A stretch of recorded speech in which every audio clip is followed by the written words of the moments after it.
2026년 2월 7일 오늘 여러분은 지금 미국 역사상 가장 위험한 물건을 보고 계십니다.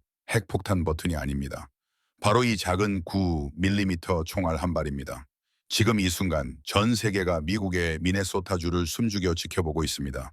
애플의 팀 쿡 CEO, 오픈AI의 샘 알트먼, NBA의 슈퍼스타 스테픈 커리, 심지어 버락 오바마 전 대통령까지 미국의 경제, 문화, 정치를 움직이는 살아있는 권력들이 약속이나 한 듯 동시에 긴급 성명을 발표했습니다. 그들의 메시지는 섬뜩할 정도로 일치합니다. 지금 미국은 쪼개지고 있다. 이것은 단순한 사고가 아니라 국가의 근간을 뒤흔드는 적색 경보라는 것입니다. 도대체 무슨 일이 벌어진 걸까요? 모든 공포의 시작은 미네소타의 차가운 거리에서 벌어진 단 5초의 사건 때문이었습니다. 놀랍게도 평소 아무도 여러분의 총기에 손대지 못하게 하겠다며 호언장담하던 도널드 트럼프 대통령조차 이번 사건 앞에서는 꿀먹은 벙거리가 되어버렸습니다. 백악관의 대변인조차 식은땀을 흘리며 대답을 회피하고 있습니다. 왜일까요? 바로 이 9mm 총알 한 발이 미국이라는 거대한 시스템을 멈춰 세우는 그야말로 미친 역설을 만들어냈기 때문입니다. 오늘 무한도전에서는 미국 250년 헌법 질서가 무너져 내리고 있는 충격적인 현장을 고발합니다. 과연 트럼프를 침묵하게 만든 9mm의 역설은 무엇인지, 그리고 이것이 왜 2026년 경제 대공황의 신호탄이 될 수밖에 없는지 그 소름 돋는 진실을 지금 바로 공개합니다.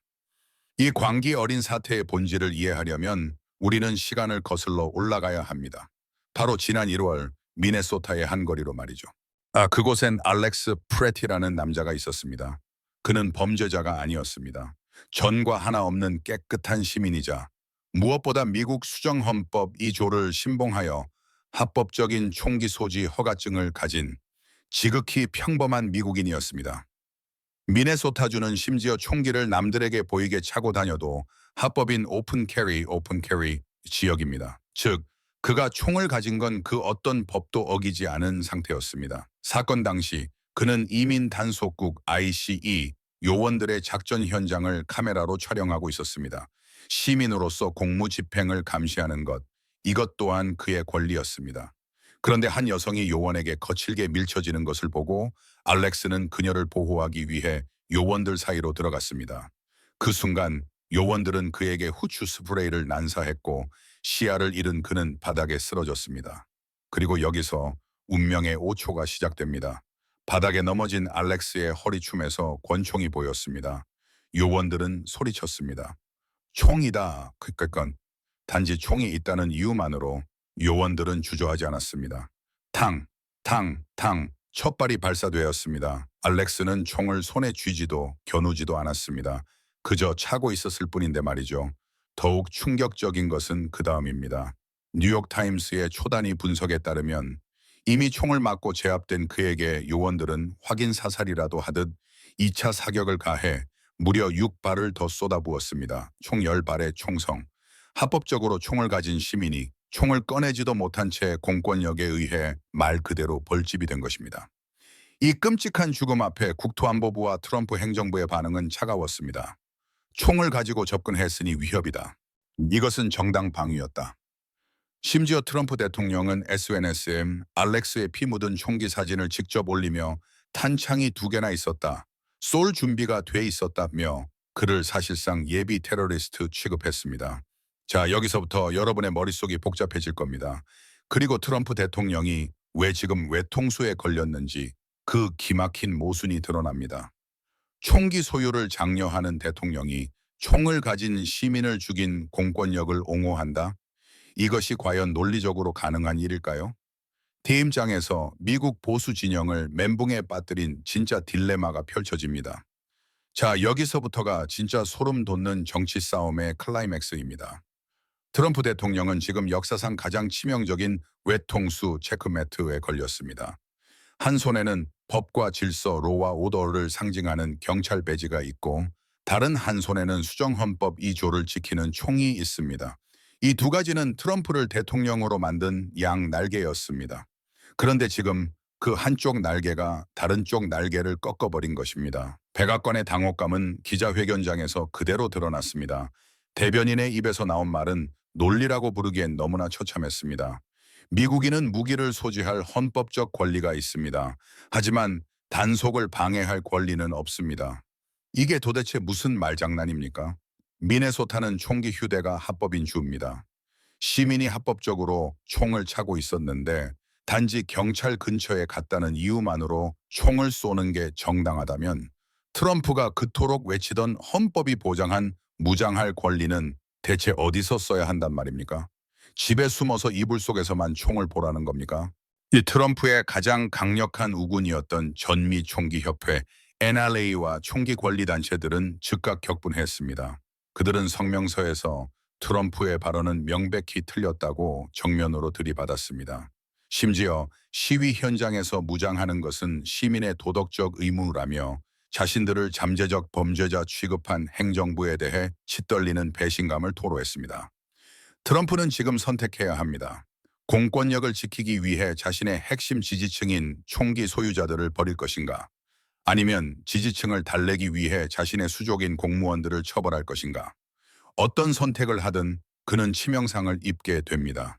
그리고 바로 이 틈을 타서 잠자고 있던 거인들이 깨어났습니다.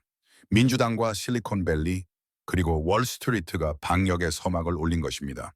단순한 총격 사건이 어떻게 미국 경제를 위협하는 내전의 씨앗이 되었는지 그 충격적인 연결고리가 다음 장에서 밝혀집니다. 단순한 시위라고 생각하셨습니까? 천만에요. 지금부터 벌어지는 일은 미국이라는 거대한 주식회사의 이사회 멤버들이 비상벨을 누른 사건입니다. 평소 정치적 발언을 극도로 아끼던 애플의 팀 쿡 CEO와 오픈 AI의 샘 알트먼이 이례적으로 마이크를 잡았습니다. 그들은 정확히 알고 있습니다. 총구에서 나온 화약 냄새가 곧 돈이 타버리는 냄새라는 것을 말이죠. 애플의 팀 쿡은 미국은 우리의 가장 높은 이상을 실천할 때 비로소 강해진다며 뼈 있는 한마디를 던졌고 샘 알트먼은 이민 단속국 ICE의 행보는 명백히 도를 넘고 있다며 직격탄을 날렸습니다. 미네소타에 본사를 둔 60개 대기업들도 긴급 공동서한을 발표했습니다. 왜일까요? 그들이 두려워하는 건 알렉스 프레티의 죽음 자체가 아닙니다. 그 죽음이 가져올 시장의 붕괴입니다. 시민이 정부를 믿지 못하고 정부가 시민을 적으로 간주하여 서로 총을 겨누는 나라에 어떤 투자자가 돈을 맡기겠습니까? 이 불안감에 기름을 부은 건 전직 대통령들이었습니다. 버락 오바마는 이번 사건을 두고 모든 미국인을 위한 경종, 웨이크업 콜이 울렸다고 선언했습니다. 빌 클린턴 역시 우리가 250년에 걸쳐 지켜온 자유를 지금 내어준다면 다시는 되찾지 못할 수도 있다며 사실상 국가 비상사태에 준하는 경고를 보냈습니다. 여기에 문화 권력까지 가세했습니다. NBA의 슈퍼스타 스테픈 커리는 우리가 목소리를 내지 않으면 다음 차례는 바로 당신의 도시가 될 것이라며 미국의 젊은 세대를 깨웠습니다. 자, 보십시오. 정치, 경제, 문화의 거물들이 하나의 목소리로 외치고 있습니다. 멈춰라! 선을 넘지 마라 밀세인. 이것은 진보와 보수의 싸움이 아닙니다. 시스템의 붕괴를 막기 위한 미국 주류 사회의 필사적인 절규입니다. 하지만 트럼프 행정부가 이 경고를 무시하고 폭주한다면 과연 2026년의 미국은 어떤 결말을 맞이하게 될까요? 자, 운명의 2026년 2월 7일, 바로 오늘 백악관의 기류가 급변하고 있습니다. 트럼프 대통령은 방금 전 미니애폴리스 시장과 긴급 통화를 마쳤습니다. 그는 아주 좋은 대화를 나누었고 많은 진전이 있었다며 한 발 물러서는 모습을 보였습니다. 결국 주 방위군과 연방 요원이 서로 총을 겨누는 최악의 내전 시나리오는 가까스로 피한 듯합니다. 트럼프도 깨달은 것이죠. 여기서 더 밀어붙이다간 정말로 나라가 두 쪽이 날 수 있다는 것을 말입니다. 하지만 여러분, 안심하기엔 이릅니다. 진짜 공포는 총성이 멈춘 그 자리에서부터 시작됩니다. 이번 사건은 전 세계에 아주 명확하고 섬뜩한 메시지를 던졌습니다. 국가가 위기라고 판단하면 당신의 헌법적 권리는 단 5초 만에 휴지 조각이 될 수 있다. 이것이 바로 2026년 미국의 민낯입니다. 자유의 나라라는 화려한 간판 뒤에 숨겨진 통제불능의 공권력과 극단으로 분열된 사회. 이 거대한 불확실성은 곧바로 태평양을 건너 우리 대한민국의 경제를 강타할 것입니다. 미국 사회가 불안하면 달러 가치는 요동치고 글로벌 투자 심리는 얼어붙습니다. 알렉스 프레티가 쏘아 올린 9mm의 나비 효과가 여러분의 주식 계좌와 자산 가치를 위협하는 폭풍이 되어 돌아올 수 있다는 뜻입니다. 오늘의 긴박했던 이야기를 마치며 여러분께 마지막 질문을 던지고 싶습니다. 자신의 권리를 지키기 위해 총을 찼던 시민 알렉스, 그리고 위협을 느껴 방가쇠를 당긴 요원들. 이 비극 속에서 과연 누가 정의이고 누가 죄인입니까? 미국이 흔들리는 지금, 우리는 과연 무엇을 준비해야 할까요? 여러분의 날카로운 통찰을 댓글로 남겨주십시오. 무한돈전은 앞으로도 세계 경제와 정세의 가장 뜨거운 현장을 누구보다 빠르고 깊이 있게 분석해 드리겠습니다. 이 혼란의 시대에 길을 잃지 않으시려면 지금 바로 구독과 좋아요, 알림 설정을 눌러주십시오. 끝까지 시청해 주셔서 감사합니다.